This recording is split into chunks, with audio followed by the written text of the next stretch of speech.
Voici un extrait promotionnel de la visioconférence questions-réponses. La solarisation des mémoires, intégration de la solitude, grandir en contenance énergétique, l'amour inconditionnel, passer de l'amour planétaire à l'amour supramental, amour familial, mémoire transgénérationnelle, la matrice illusoire, le réel, le serpent de la Kundalini, électrosensibilité, hypersensibilité, gestion des ondes 5G, comprendre l'inflammation, inversion du pôle psychique de la Terre, la reprise en charge de ses énergies, influence surmentale et robotique, équilibre entre l'intelligence et l'amour, sensation de découragement ou d'incompétence, conscience versus orientation professionnelle, la cristallisation des énergies dans le corps, déchirure au genou, explication des élèves supérieurs, savoir qui nous sommes et assumer nos énergies, la raison de l'incarnation humaine dans la densité de la matière, etc.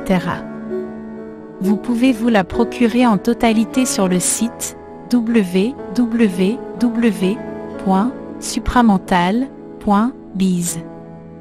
Bonne écoute.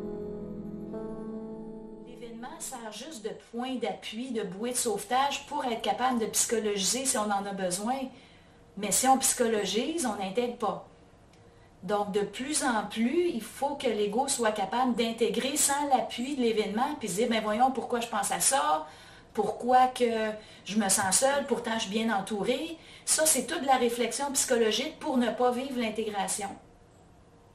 Donc, on fait, waouh, quand même, hein, l'ego, il est beaucoup, beaucoup en fuite lorsqu'il vit ces émotions-là, la déchirure tout particulièrement, parce que c'est difficile, c'est lourd, c'est souffrant, on ne veut pas y aller.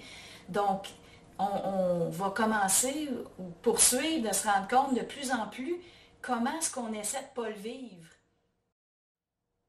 Il faut vraiment que l'esprit s'intègre en vous. Donc, on peut dire, bon, ben, c'est l'esprit incarné qui intègre. Votre partie d'esprit en haut, s'il en reste, ben, on peut dire, ben, c'est pas lui qui va vous instruire. Parce qu'il ne connaît pas la matière, il n'est pas encore rentré dans la matière. Donc, c'est la partie de l'esprit dans l'ego qui instruit. Puis après ça, quand on intègre le principe de l'amour, donc plus vous intégrez votre déchirure, plus l'esprit universel commence à rentrer en vous, que votre double soit fini ou pas. Donc, vous intégrez cette énergie-là en vous, cette sensibilité-là, elle fait partie de l'ego. Puis c'est cette partie-là qui est en train de s'asseoir sur la Terre puis de dire, ben là, on est des soleils sur la Terre. L'être nouveau, il est sur la Terre. L'être solaire, il est sur la Terre. Puis c'est lui qui instruit l'invisible de comment est-ce que ça doit se passer à l'avenir. Si vous vous laissez assujettir parce qu'eux autres vous disent, mais c'est parce que vous êtes encore petit devant la vie. Vous n'êtes pas assez incarné. Votre esprit il est passé dans la matière. Votre esprit universel il est passé dans la matière. Il faut que ça parte d'en bas. Si on parle de matrice illusoire, moi je pars avec ça parce que déjà, c'est un courant de pensée. Moi, ce pas des termes que j'utilise, mais je vais les utiliser, je vais les expliquer pour qu'on comprenne qu'est-ce que c'est cette chose. Donc, comment sortir de la matrice illusoire? C'est un concept qui a été apporté beaucoup dans le mouvement, on pourrait dire, Maya, que tout est illusion, puis que finalement rien n'existe. Puis qu'il y en a qui vont utiliser le mot hologramme, c'est comme une réalité holographique qui n'existe pas, le gros problème, c'est que ce qu'ont exprimé ce peuple-là, Maya, a été interprété.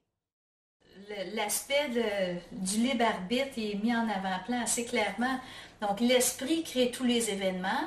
Si nous, on prend une action, on se lève, on envoie un CV, ben c'est qu'on a la vibration de l'esprit qui traverse l'ego, qui amène l'ego à faire un mouvement. Donc, on comprend que ce n'est pas nous qui avons décidé de faire un mouvement, c'est la vibration de l'esprit dans l'ego qui nous a fait agir, parce que l'ego finalement décide de rien. Il est manipulé à 100%, soit par des entités, soit par son esprit. C'est comme un pantin, l'ego. Donc l'ego, tout ce qu'il a à faire, c'est de gérer ce qui est là.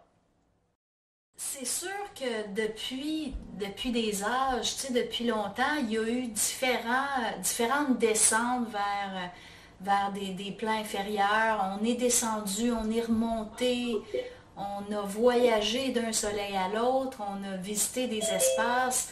Donc ça, c'est un phénomène déjà qu'on comprend, qu'on connaît, tu sais. Puis là, on pourrait dire, mais pourquoi cette fois-ci encore, tu sais, parce qu'on l'a tellement déjà fait. On a vécu sur des planètes qui avaient plusieurs lunes, plusieurs soleils, on a vécu toutes sortes de choses. Alors dire pourquoi l'utilité de cette expérience-ci? Un premier jet de questions, de réponse plutôt facile, mais on pourrait dire vivre l'expérience de la matière. Je pense que c'est le point matière qui est important. On a vécu dans beaucoup de mondes où est-ce que l'énergie était plus éthérée, plus subtile. Puis pourquoi on est descendu maintenant dans ce monde-ci, dans un monde si dense, c'est un monde qui est très âgé ici pour avoir cristallisé comme ça vers une matière extrêmement dure et rigide, ben, on pourrait dire on avait besoin de se rappeler de qui on est, mais à l'intérieur de la densité de la matière. Parce que dans nos autres expériences, dans les autres univers, on n'était pas allé aussi profondément dans l'expérience de la matière. La question est excellente. Sur le plan surmental, qu'est-ce qui arrive? Donc, il y a des êtres qui ont une conscience. Tu sais, je disais toutes les races là, qui sont plafonnées. Ces races-là ont des consciences, mais sont plafonnées. Puis plus ils restent là longtemps, bien, plus ils cristallisent leur état d'être. Donc, ils s'en vont vers une cristallisation accrue. Donc, si on est du côté satanique, ça devient de plus en plus noir, de plus en plus laid, de plus en plus câblé, justement. Puis du côté inverse, ben, c'est des gens où est-ce qu'il y a une spiritualité qui est luciférienne, qui est tellement plafonnée qu'on ne peut pas se voir dans une autre position qu'à genoux devant un cosmos qu'on ne comprend pas. Donc, on se retrouve justement avec des races surmentales qui sont plafonnées dans les deux extrêmes.